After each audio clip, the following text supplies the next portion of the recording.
How's it going, everybody? My name is Dustin Pickering. And I am Richie Gonzalez. And my name's Thomas Atkins. We do our presentation on delegation, what it is, and how to do it. Alrighty, so we have the R and role in delegation. So why is delegation so important for nurses? Well, as nurses, we have a lot of patients to take care of, especially if you're working med-surg. The acuity of the patients might change, and some might be more critical than the others. So what we might need some assistance, some help, and we can get that through RNs, LPNs, or UAPs. So the RN can delegate specific tasks to others. As I mentioned, the RN, LPNs, or UAPs. Certain skills, such as assessment, planning, and evaluating nursing care, always remain within the purview of the RN. So what this is saying is that when an RN receives shift report from the previous RN who took care of the patient, RN must go and assess the patient and see what the patient needs are before being able to delegate something to a task to the LPN or the UAP or to another RN. It is still the RN's job to see these tasks completed. So when delegating tasks to individuals who cannot perform the job, the RN must often go back to perform the task. So this is why it's very important for the nurse to make sure that whatever he or she delegates, the person being the task is capable of performing the job. Because if not, then the RN is held accountable if the task does not get completed. And right here we have a short YouTube video that will educate you guys more on delegation. Hi, my name is Sierra Powell, and this is a short video on delegation. Delegation is by far one of the most important tasks a nurse can have. It is important that a nurse take all members of client who, where, why, and when. So for starters, what is delegation? Delegation is assigned to a competent individual to perform a selected nursing task that falls within the nurse's scope of practice. Who can delegate to? LPNs, CNAs, and even other RNs. Where does delegation occur? Delegation occurs pretty much anywhere on the nursing unit. Why? In order to achieve a desired patient outcome to efficiently and effectively make use of all available resources. When does delegation occur? When the nurse requires it. And when the person has been trained and has been deemed competent, and when the patient is stable without unexpected changes in condition. This slide profiles is not all-inclusive. This is a short list on what tasks can be delegated. For example, for LPNs, we can delegate the maintenance of IV fluids, the administration of NG features, as well as performing wheelchair and entry tasks. CNAs, we can delegate activities of daily living of maximum standing hours, monitoring and input with output, life side, assistance with transfers, and learning and corrections.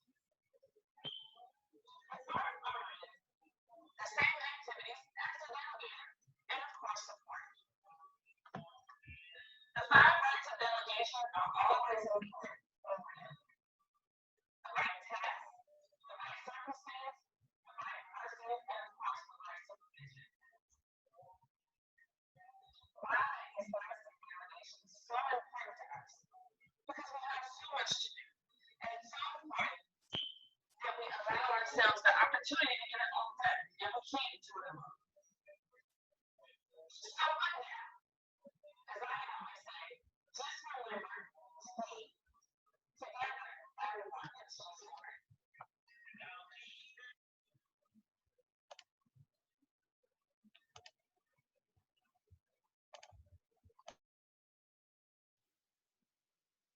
All right. So as the video mentioned, as Richie mentioned earlier, delegation is a very necessary tool. It's very important in the arsenal of an RN, especially when it comes down to the efficiency with their time.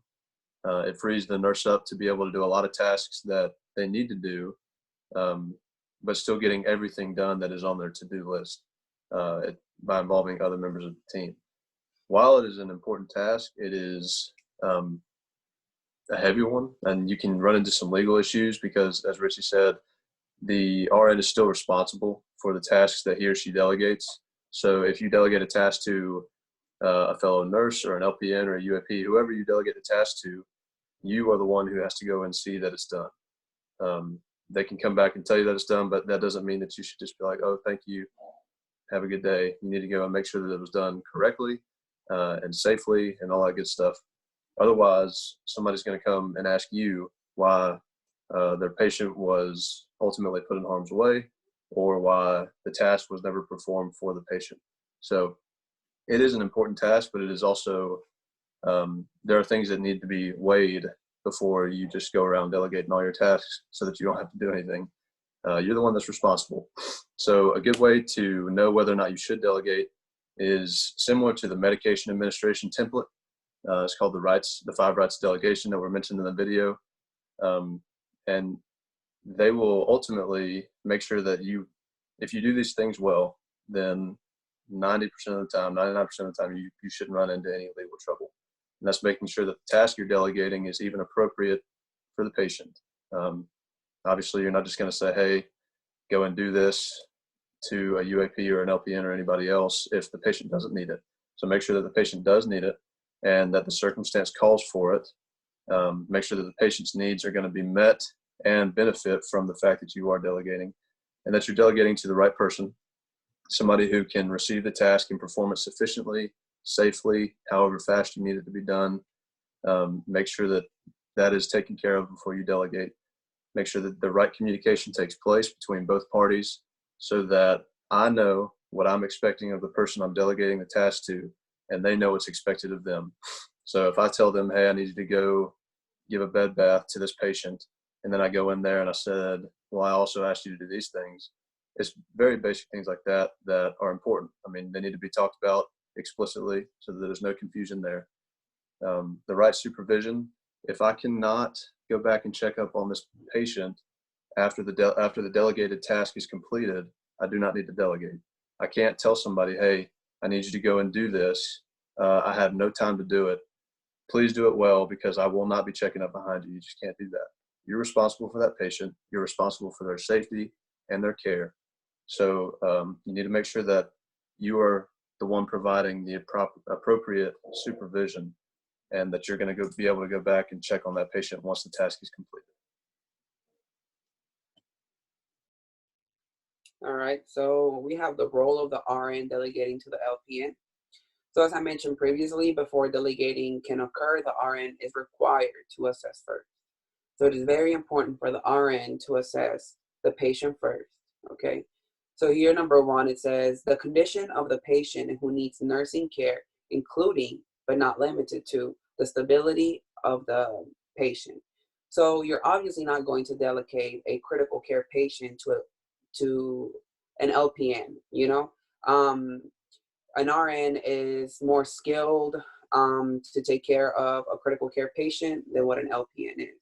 The type of the nursing care the patient requires, the complexity and frequency of the nursing care needed, the training, skills, and ability of the LPN to perform the specific function or procedure. You want to make sure that the LPN is capable of taking care of this patient, that the LPN feels comfortable, and everything before delegating a task to the LPN. The availability and accessibility of resources necessary to safely perform the specific function or procedure. LPNs can do such things as vital signs, some IV medications, like some running IV fluids, physical care. They can also reinforce education that has already been provided to the patient by the RN. What the LPNs cannot do is they cannot do admission assessments. They're not allowed to give IV push medication. And they cannot do most of the teaching. Like as I previously mentioned, they're only allowed to reinforce teaching, but they're not allowed to initiate the teaching for the patient.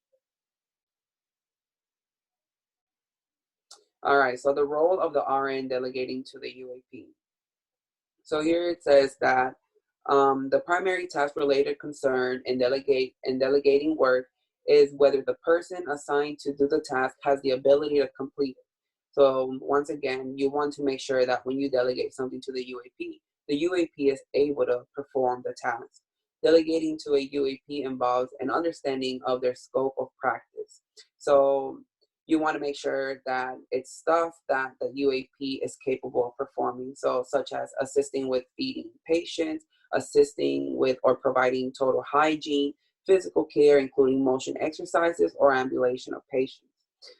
For example, nursing assistants can meet many hygiene needs, allowing licensed personnel to administer medication and enteral feedings in a timely manner. So basically, when an RN needs to perform something like give medication and a patient needs to ambulate, then if the RN knows that ambulation is within the scope of practice of an UAP, and the UAP has been trained to perform that task, and the RN knows that, then the RN can safely delegate that to the UAP. So when it comes to delegation, you want to think about the different styles, leadership styles. And if you all remember in the book, there was a chapter that went into detail about it. And there were three of the main leadership styles that it discussed. One was autocratic, which is more controlling, authoritarian, kind of like a dictator, like the leader is making all the decisions and everyone else just kind of left to pick up the pieces.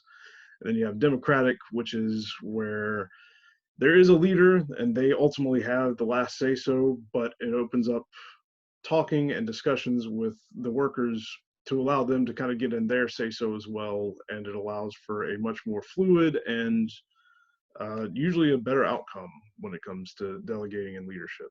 And then you have the laissez-faire, which there's no leader, there's more creativity, but ultimately nothing usually gets done. Like great ideas come about, but there's no one there to implement said ideas and enforce them. So most leaders would say that they use a mixture of all three and not to just decide, oh, I'm going to be this kind of leader and like that's it. But to use common sense and especially think about what is going on as far as the actual what's needed in that situation. Use your common sense. And so that seems to be the best way to go about delegating is look at what's happening and think about it and don't just say, well, it has to be this way or the highway.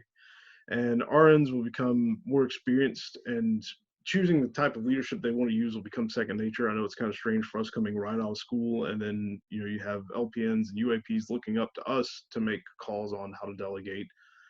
And a lot of us coming out of college have never really had any real leadership positions. And so it can be kind of foreign, a little strange, a little awkward sometimes, but eventually we'll come around to it. And I think that pretty much goes with anyone that's in any sort of leadership position. So becoming a leader in healthcare is about the delegating rather than completing the task alone. Without delegation, a manager's desire to complete tasks efficiently can hamper leadership skills. So it's not just about the destination, but it's the journey, and you don't need to be so focused on getting a task completed that you lose sight of becoming a leader. So when this can happen, sometimes you can have people backlashing. They don't like the way that you do things. They're going to cause a scene. They'll do things vindictively. They'll be very passive aggressive.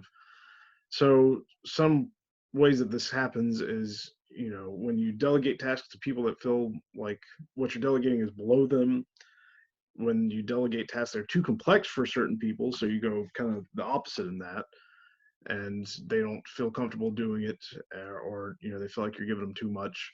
You can overload one person, that kind of that workhorse that's there for you always that will get the job done. So you just pile everything on them, and then eventually they get burnt out or miserable and they leave, and then you're down a good worker. Having members of the team feel like they're not being consulted or listened to. I think we've all been there where we've worked at a job where you feel like the manager or instructor or whoever isn't heeding what your feedback is, and you don't feel listened to, and so you just kind of well, the heck with them, I'm going to do what I want. And then you just have the people that flat out refuse to carry out a task, and they're going to go over your head and launch a complaint to those above you. And, instead of being a mature, responsible adult and coming talking to you about it, they're going to go behind your back and rat you out in their eyes.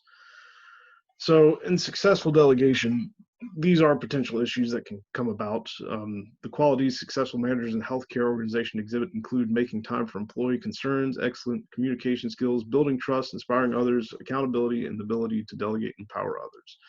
So keep that in mind, that you need to listen to others below you and take in, it's not just about being the leader, and it's not just about delegating things, but to use your judgment and your critical thinking that you've learned in school.